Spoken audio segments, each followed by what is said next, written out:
Sabarlah sayang, ku pasti datang melepas rindu dan erat memelukku. Jangan menyerah. Setelah tahu positif, akhirnya kita pada saat itu langsung lapor ke RT. Itu nanti dari RT ya itu memang untuk disebar ke apa? Infoin ke puskesmas juga. Gitu kan. Nanti kita tuh bakal dipantau sama puskesmas guys. Jadi nanti dari puskesmas ada dokter lah atau orang puskesmas lah yang mantau kita kayak ada keadaan kita seperti apa. Nah kebetulan kita waktu itu pada itu kita masih milih Isman ceritanya. Isolasi mandiri karena pada situ memang hari Jumat itu mungkin udah ada sesak, tapi aku kan karena batuk otomatis memang jadi sesak gitu. Jadi aku nggak mikir bahwa ini khas COVID gitu yang mulai ada sesak. Tapi memang setelah Jumat, setelah Jumat masuk ke Sabtu, memang sesaknya nambah. Nah, pada saat Jumat kita nginfoin ke Pak RT, nah luar biasanya cukup mengagetkan sih. Tetangga-tetangga komplek langsung hampir semuanya ngasih apapun yang mereka mau kasih, kayak misalnya sayuran, buah-buahan, makanan, lalu susu, minuman, vitamin dan sebagainya. Kita cukup kaget sih, gila ini luar biasa para tetangga sampai sebegini care-nya gitu ya. Yang kita malah pikir sebelumnya dikucilkan, COVID kan, jadi dijauhin lah gitu kan. Secara kan semua orang belum tuh bisa nerima ya COVID ini kan gitu. Banyak banget kejadian di luar sana tuh yang penerimaannya tuh stigmanya negatif lah ya. Gitu. Nah, tapi alhamdulillah kemarin kita banyak dibantu juga sama tetangga, sahabat, teman-teman. Sahabat juga, keluarga udah pasti yang pertama. Keluarga ceritanya lah ya gitu. Sahabat juga luar biasa, teman-teman juga gitu. Nah, terus udah gitu pas hari Sitinya dia makin parah. Jadi dia tuh kerasa makin sesak. Udah mulai tambah sesak. Jadi aku tuh pas ngeliat dia tuh kayak apa ya? Kayak ngos-ngosan gitu loh kayak gitu. Dari situ ada beberapa teman menganjurkan untuk beli oximeter. Oh iya. Untuk ngecek saturasi oksigen. Nah, itu jadi oximeter itu buat ngecek saturasi oksigen di tubuh kita sama denyut nadinya. Denyut nadinya. Jadi pada saat itu dia tuh di 91 yang normalnya itu kalau yang nggak ada sesak itu tuh 98 sampai 100 ya 97 masih oke lah gitu. Nah akhirnya karena dia saturasinya pada saat itu rendah, aku udah telepon asli dong, panik ya kan, telepon ibu, telepon teman yang dokter juga gitu. Disarankan memang dia langsung dibawa ke rumah sakit. Akhirnya 98 udah mulai normal ya. Nah akhirnya pada saat itu aku langsung bawa dia ke rumah sakit. Jadi sebenarnya pada saat itu bisa aja sih dia dibawa sama ambulans kan, tapi memang SOP-nya katanya tuh kalau ambulans tuh ambil pasiennya tuh biasanya tengah malam karena untuk menjaga kondusivitas keadaan lingkungan kan.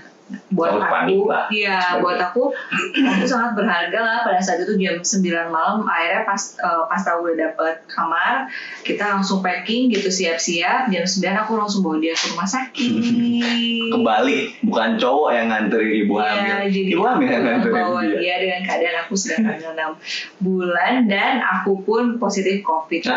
Positif. Ya kan? Tapi Ica gejalanya ringan. Iya, gejala aku tuh nggak begitu berat gitu kan pada saat itu, alhamdulillahnya itu. Jadi masih bisa ada tenaga lah gitu buat pas pada saat Isman masak lah gitu, beres-beres rumah lah gitu. Sementara aku udah sesak gitu.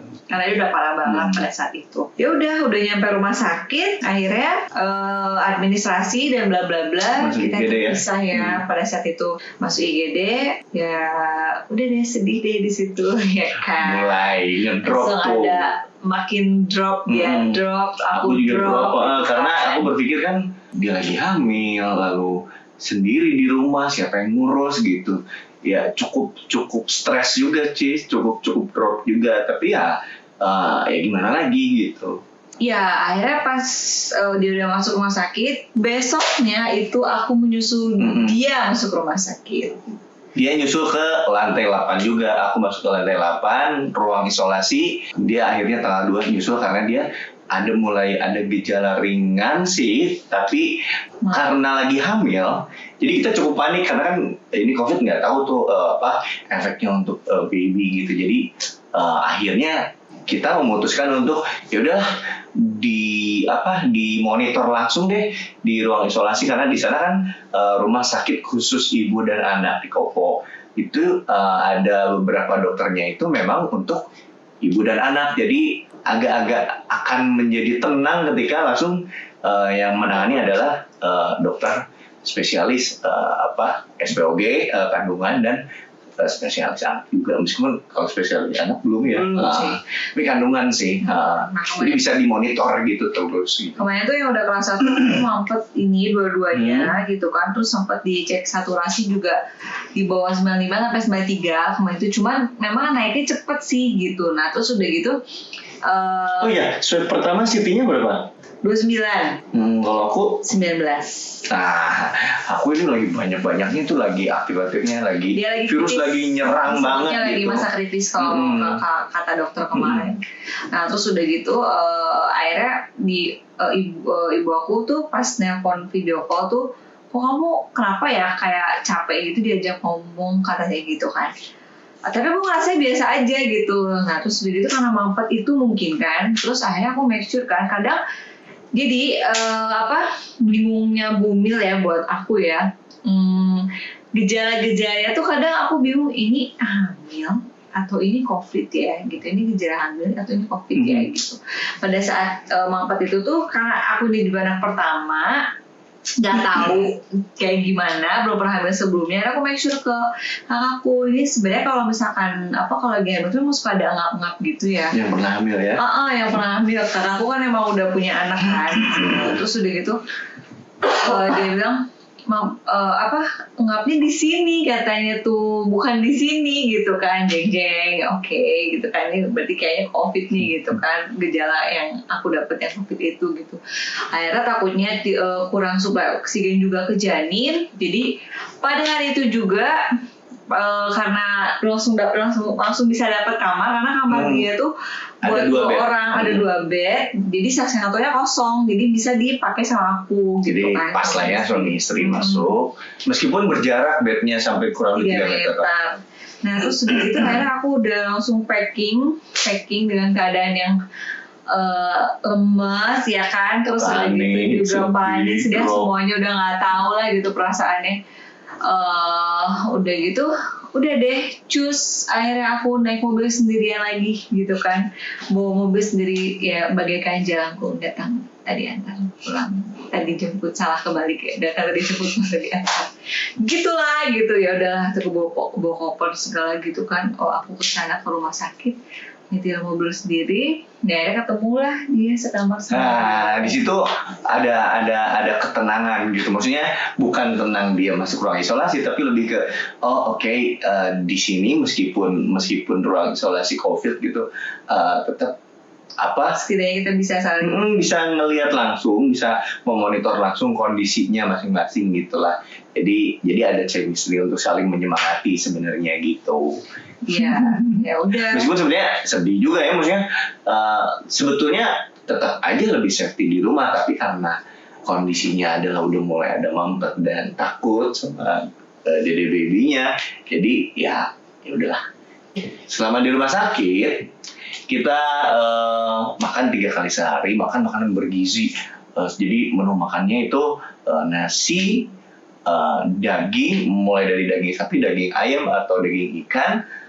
Telurnya 2 guys. Telurnya 2, jadi kayak misalkan nasi sama telur, cemilannya telur rebus gitu loh. Iya, terus ada sayur, lalu ada buah juga. Jadi memang COVID ini karena virus ya, jadi imun tubuh kita harus terus-menerus improve gitu, dinaikkan gitu. Selain dikasih juga multivitamin, lalu obat-obatan. Nah, karena hari aja tuh berapa kali suntik kali ya, karena diri. Jadi mulai dimasukin antibiotik lah atau ya aku juga antibiotik di lewat infus lah, ada yang diminum juga gitu kan. Pada saat itu ya aku minum obat-obatan itu vitamin, obat batuk, lalu obat nyeri atau panas, paracetamol, terus antibiotik. Udah, selebihnya kan lewat infusan gitu masuk gitu. Nah, tiap 3 hari juga aku diambil darah untuk dicek kan, kayak kolesterol, kadar gula, kreatinin dan sebagainya. Dicek karena khawatir seperti ada beberapa case itu sampai tiba-tiba nggak ketahuan ada diabetes dan sebagainya. Tapi alhamdulillah oke. Gitu. Meskipun karena aku adalah berada di, aku nggak ngerokok, tapi aku berada di lingkungan perokok. Mungkin itu kenapa si COVID ini nyerang, kebetulan mungkin udah nyampe ke paru-paru dan cepat gitu nyerang paru-parunya. Jadi aku kena. Mungkin dia juga lagi drop. Imunnya aku pada saat kena itu aku memang lagi benar-benar capek. Ya, biasalah kejar setoran lah ya, buat si Dede harus nabung-nabung, kondisi lagi COVID gini nggak ada job ya apalagi gitu. Akhirnya aku dalam kondisi capek, imun tubuh ngedrop, terus kecapean ya, akhirnya dapatlah si COVID ini nyerang dari sedang menuju berat. Kalau misalnya diklasifikasikan, nah akhirnya aku kena bronchopneumonia gitu. Jadi virus COVID ini merusak paru-paru Aji gitu. Jadi paru-paru Aji tidak maksimal menangkap oksigen gitu. Dari situ ya Aji diobatin, ya Ica juga diobatin pakai NaCl juga ya, ngebersihin hidungnya. Kebetulan kalau aku sih kemarin gejalanya kan tidak terlalu berat kan, jadi agak ringan. Jadi dokter tuh kayak nggak cuman sih sebenarnya, maksudnya selain disuntik antibody sih katanya, terus udah gitu aku malah nggak diinfus selama di rumah sakit, benar-benar yang istirahat aja. Jadi kayak ada yang nemenin aja jadi. Jadi aku kayak nemenin aja dia di rumah sakit gitu kan. Paling kayak disuruh bersihin hidung sehari itu sampai 4-6 kali. Itu pakai NaCl. Jadi kayak disemprot gitu biar katanya untuk menjaga higienitas rongga hidung juga gitu virus kan. Bakterinya mati lah gitu sama NaCl itu. Nah, ternyata kebantu banget tuh. Pada saat itu kan emang suka mampet kan, hidungnya tuh makin mampet gitu kan. Semenjak pakai NaCl itu tuh jadi kayak lumayan gitu loh, udah mulai membaik gitu kan. Yang akhirnya pada saat hari ke-9 di rumah sakit itu tuh katanya karena sudah membaik. Iya udah swab lagi. Swab lagi kan 2 kali di rumah sakit kan. Nah terus udah gitu hari ke-9 itu dokter datang katanya bilang hasil swab aku sebenarnya masih positif, tapi karena gejala aku sudah tidak ada, maksudnya sudah mulai hilang gejalanya dan udah sehat, keadaannya juga baik, semua janin semua juga baik gitu kan. Bisa pulang nanti setelah hari ke-10 gitu kan, di hari ke-11 bisa pulang gitu. Nah akhirnya pas hari ke-10 memang jadi makin membaik juga gitu. Terus udah gitu aku juga baru saya pas hari ke-10 pas mandi pagi-pagi itu di rumah sakit tuh baru ngerasain wangi sabun. Jadi sama ini aku mandi itu aku ngerasa tidak ada wangi sabun, maksudnya ada tapi kayak wanginya samar ya gitu kan. Dan aku tuh nggak ngeh gitu loh pas tanggal 10 sih, memang pas tanggal 10 di rumah sakit tuh ini baunya kok nyengat ya. Oh aku ternyata selama ini tuh indera penciumannya memang sudah sempat error gitu kan, tapi terbantu sama NaCl itu dan akhirnya normal lagi. Akhirnya tanggal 11 aku pulang sendiri lagi bawa mobil ya kan, meninggalkan dia galau gitu kan, kayak pengen pulang nggak mau pulang, gimana sih gitu rasanya gitu kan, ninggalin suami terus aku harus isma lagi, maksudnya di rumah sendiri lagi gitu kan, kayak I'm not ready yet gitu kan pada saat itu. Oke, ya udah aku pulang. Dan setelah dia pulang aku ternyata mengalami perburukan. Jadi aku mulai dia semakin turun, kayaknya sedih gitu. Aku mulai gimana, sedih ya, biasa ditemenin ngelihat ada langsung istri sendiri langsung ngelihat Dede gitu di janin gitu ya. Kadang-kadang aku juga kalau dia lagi mau ke toilet aku coba pegang perutnya gitu, meskipun nggak sering tapi happy aja gitu ya, ada semangat gitu. Nah setelah dia pulang ternyata aku harus diganti yang tadinya cuma pakai apa? Nasal itu ya, nasal yang satu Yang kecil dari itulah ya, kecil. yang selang kecil itu harus diganti ke katup.